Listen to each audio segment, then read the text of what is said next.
बंगाल से ऐसी खबरें आ रही है कि मोदी लहर चल रही है, क्या कहोगे? प्रशांत किशोर की एक ऑडियो भी लीक हुई है सर। देखिए ऐसा है, ये चुनाव है, मैं राजनीति यादव आजमगढ़ से हूँ।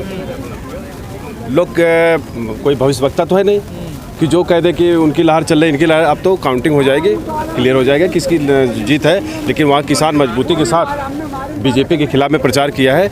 यदि वहाँ बेहतरीन ढंग से चुनाव हुआ, ईवीएम वगैरह से गड़बड़ी नहीं हुई, तो बीजेपी 5 सीट भी पाना मुश्किल है बंगाल में। लेकिन सर आप लोग ईवीएम को कहते हैं, लेकिन कई लोग कहते हैं कि ईवीएम में इतनी बड़ी धांधली नहीं है कि चुनाव को हरा दे, जिता दे। देखिए भाई, ईवीएम के विषय में बस इतना कहना चाह रहा हूँ आपसे। सरकार कहती है कि सरकार के आप जो अंधभक्त लोग हैं कहते हैं ईवीएम में गड़बड़ी नहीं है, ईवीएम ये है वो है।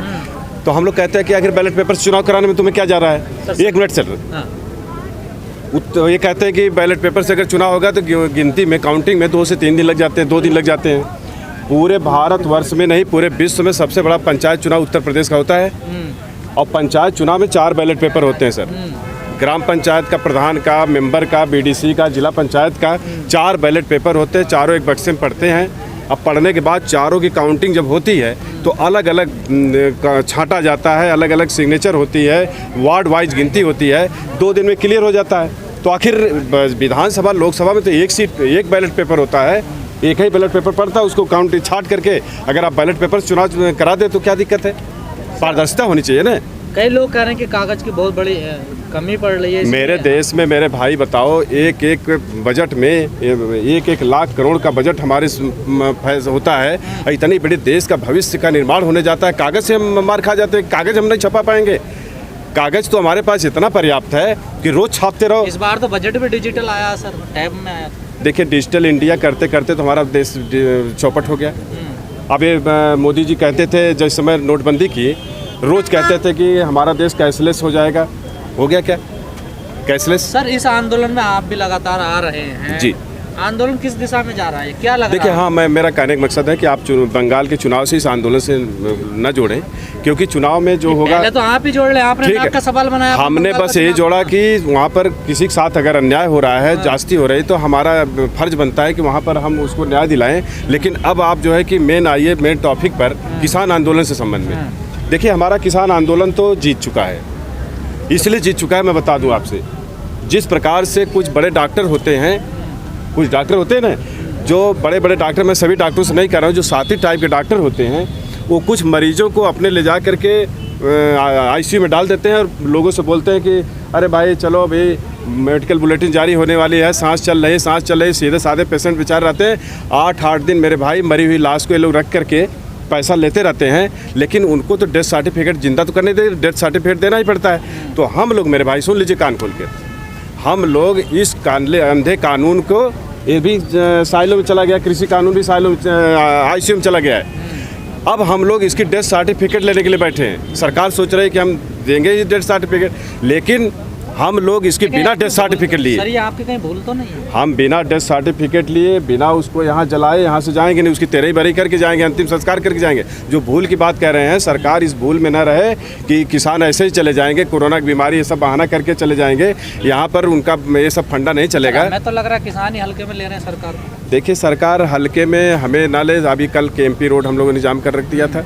सरकार बोली कि हम लाठी लेकर के, पुलिस आ रही है, वार्ता हुई, रोक पाई क्या? पूरा भारत थम गया, पूरा कनेक्टिविटी भारत से खत्म हो गई।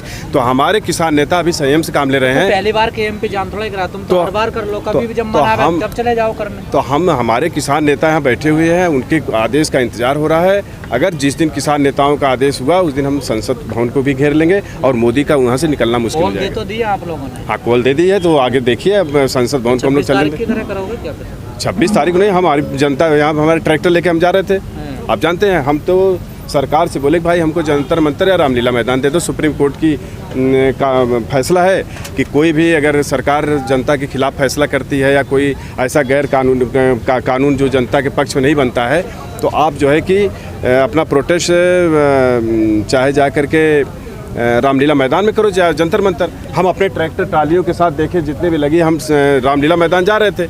ये हमको बोले कि नहीं भाई आपको यहीं रुकना है। हमने रोड पे ही रुक गए।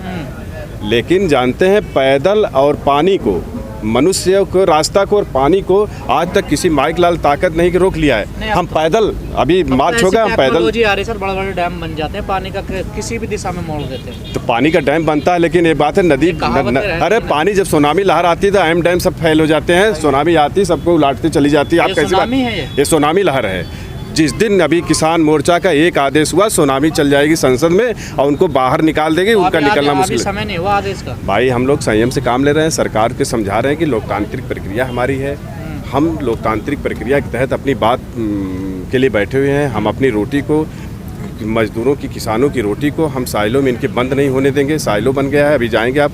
लेकिन सर ये 5 महीने होने वाले इस आंदोलन को, किसानों का क्या मूड है, अब किसकी तरफ जा रहे हैं? क्योंकि बीजेपी से तो खिलाफ है, किसकी तरफ जाएंगे अब? क्या ऑप्शन मिल गया? देखिए हम लोग कोई राजनीतिक पार्टी के ऑप्शन में हम लोग किसी को ये नहीं कहेंगे कि ये खराब है वो खराब है। आपका आकलन 50 साल तक हमारा देश, 70 साल तक हमेशा जो है कि अपनी मांग मांगता रहा, टूटता रहा, लड़ते रहे। लेकिन बीच में जानते हैं पहले चौधरी चरण सिंह हमारे किसानों के मसीहा हुआ करते थे, महेंद्र सिंह टिकैत जी किसानों की समस्याओं को लेकर रोड पे उतरते थे। बीच में गैपिंग हो गई थी, हम लोग थोड़ा सा पता ना, लेकिन अब पार्टी के क्या हालात है आजकल आपने देखा ही होगा। भाई देखिए कोई जरूरी नहीं कि हम कोई नाम लेने वाला नहीं है लोक दल का। तो अब देखिए भैया हम बताएं, राष्ट्रीय लोक दल बन गई है। हमारा कहने का मकसद मेरे भाई कि कोई नेता अगर चला गया कोई अच्छा काम करके, तो कोई ज़रूरी नहीं कि उसके मानने वाले भी करते रहे। जैसे कांग्रेस पार्टी देश को आज़ादी तो कराई, लेकिन कांग्रेस पार्टी की जो बाद में लीडरशिप ही आई, तो कोई ज़रूरी नहीं कि अब हम महात्मा गांधी जी को दोष दें, सुभाष चंद्र बोस को दोष दें, उनको दोष देने लगे। वो तो देश आज़ाद करा के हमको देके चले गए।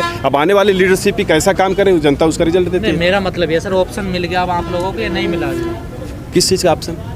राजनीति में ऑप्शन। पहले तो मोदी जी के अलावा कोई ऑप्शन नहीं था आपके पास, या अभी भी वही ऑप्शन है? देखिए मोदी जी को तो हम लोगों ने बहुत ही भरोसे के बाद उनको सेलेक्ट किया था, लेकिन जो ऑप्शन की बात करते हैं, हमारे लिए इस राजनीति में कोई नहीं जो हमारा किसानों के लिए लड़ेगा, जो हमारे किसानों की बात करेगा, जो हमारे लिए संघर्ष करेगा, हम उसका साथ देंगे। हमारे लिए कोई ऑप्शन नहीं है, ना किसी को हम सपोर्ट करने वाले हैं। कौन कर रहा है? किसान एकता जिंदाबाद। किसान एकता संघर्ष आपके साथ कौन कर रहा है? जो करेगा वो सामने आप आ जाएगा। अभी किया नहीं ना किसी ने सब। देखिए भाई बात है, जो आप कह रहे हैं कौन कर रहा है, जितने भाजपा में भी कुछ नेता हमारा सपोर्ट कर रहे हैं। जिस भी पार्टी में, चाहे सपा हो, बसपा हो, भाजपा हो, कांग्रेस हो, जिस भी पार्टी में हमारे जो किसान आंदोलन चल रहा है, देश के किसान मजदूरों का आंदोलन जो चल रहा है, जो भी किसान के साथ आएगा हम उसका साथ देंगे, चाहे वो किसी पार्टी का। हमसे पार्टी से नहीं मतलब। अरे ये तो दलाली है, दलाली उन्होंने जो लीगली दी है उनके अकाउंट्स में जो आई है वो है।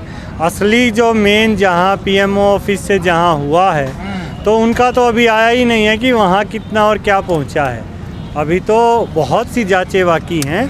इस देश में हुआ ही कुछ नहीं चीज़ों को बेचने के अलावा। और चीज़ें बेची क्यों जाती हैं? कभी आपने देखा है घर के बाहर आता है कबाड़ लेने फायदे के लिए है? हाँ, किस चीज़ के लिए? उनको फायदे के लिए। क्यों बेची गई? नहीं, इतनी नवरत्न कंपनियां थी जो इतना प्रॉफिट भारत देश को दे रही हैं। तो आप खुद समझदार हैं, समझिए। और वो लोग आज देश बेच रहे हैं जिन्होंने ये कह के आए थे, मैं देश नहीं बिकने दूंगा, मैं देश नहीं झुकने दूंगा। लेकिन सर ये मामला 2019 में सुप्रीम कोर्ट में भी गया था, राफेल मामला, लेकिन वहाँ से तो क्लीन चिट मिल गई थी, कोई ऐसा सबूत नहीं मिला था। जिन्होंने क्लीन चिट दी थी वो आज राज्यसभा के मेंबर हैं भारतीय जनता पार्टी से। अब मैं क्या कहूँ? तो सब जायज़ है इसका मतलब? नहीं, जायज़ तो नहीं है। अगर जायज़ होता तो फिर आज किसान और आम जनता लड़ाई क्यों लड़ रही है? अगर ये लड़ाई उस दिन सुप्रीम कोर्ट लड़ती, एग्जीक्यूटिव लड़ता, जुडिशरी का काम होता, मीडिया करता, तो विपक्ष करता, तो आज लगता है आपको किसान को यहाँ आना पड़ता। ज़रूरत ही नहीं थी किसान को यहाँ आने की। सरकार में ही सरकार की कोई नहीं सुन रहा है।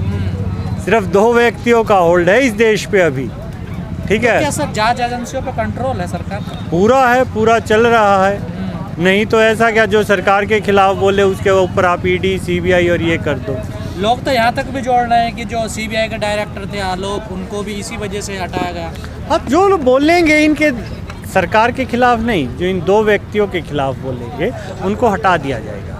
भारतीय जनता पार्टी से भी हटा दिया जाएगा। आज देश की जितनी उदार नीति है, इस नीति के जो जनक हैं वो जनक आज कहाँ हैं?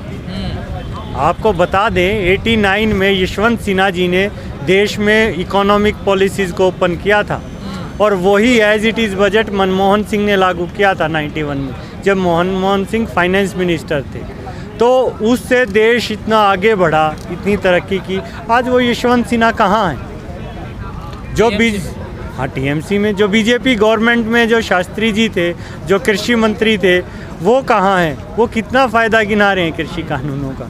सिर्फ 2 व्यक्तियों की जो हाँ में हाँ मिलाएगा वही भारतीय जनता पार्टी की सरकार में रुक पाएगा, उसके अलावा कोई ठहर नहीं पाएगा। सर, आप इन कृषि कानूनों के लिए 130-32 दिन आप हो गए हैं आपको लगातार सड़कों पे पड़े, लेकिन कोई नतीजा तो नहीं निकल रहा था। नतीजा नहीं निकलता है। 1857 में क्रांति शुरू हुई और 1947 में आज़ादी जंग जीती गई।